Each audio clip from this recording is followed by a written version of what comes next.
اللہ تعالیٰ کے سوا کسی کے سامنے ہاتھ مت پھیلاؤ۔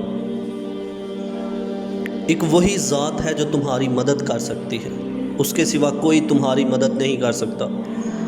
اگر تمہارا ایمان پختہ ہے نا اللہ کی ذات پر، تو اللہ تعالیٰ پوری دنیا، پوری کائنات تمہارے قدموں میں رکھ دے گا۔ تو اللہ سے مانگ کے تو دیکھ۔ اور یہ جو لوگ اللہ کے سوا کسی دوسرے کے سامنے ہاتھ پھیلاتے ہیں، تو اللہ تعالیٰ قرآن پاک میں فرماتا ہے کہ یہ جو میرے سوا کسی کے سامنے ہاتھ پھیلاتے ہیں، کسی سے مدد مانگتے ہیں، وہ تو کھجور کی گٹھلی کے چھلکے کے بھی مالک نہیں ہیں۔ دوستو، کھجور کی گٹھلی کے اوپر نا سفید کلر کا ایک چھلکا ہوتا ہے۔ اللہ تعالیٰ فرماتا ہے یہ لوگ جن کے آگے تم ہاتھ پھیلاتے ہو جا کے، وہ تو اس چھلکے کے بھی مالک نہیں، وہ تمہیں کیا دیں گے۔ ایمان پختہ ہونا چاہیے انسان کا،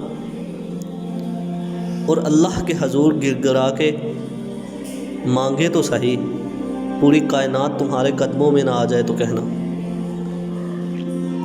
اللہ تعالیٰ آزماتا ہے انسان کو پوری دنیا کی محبتیں دے کر۔ جب ہر ایک انسان ہم سے منہ موڑ لیتا ہے نا، تو پھر اللہ فرماتا ہے، اللہ کہتا ہے بتا تیرا میرے سوا ہے ہی کون۔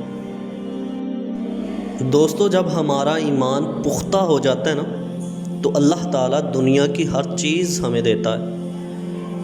اللہ کے حضور گر گرائیں، اللہ سے معافی مانگیں، اللہ کو یاد کیا کریں۔ اللہ پاک مجھے آپ کو عمل کی توفیق عطا فرمائے، آمین۔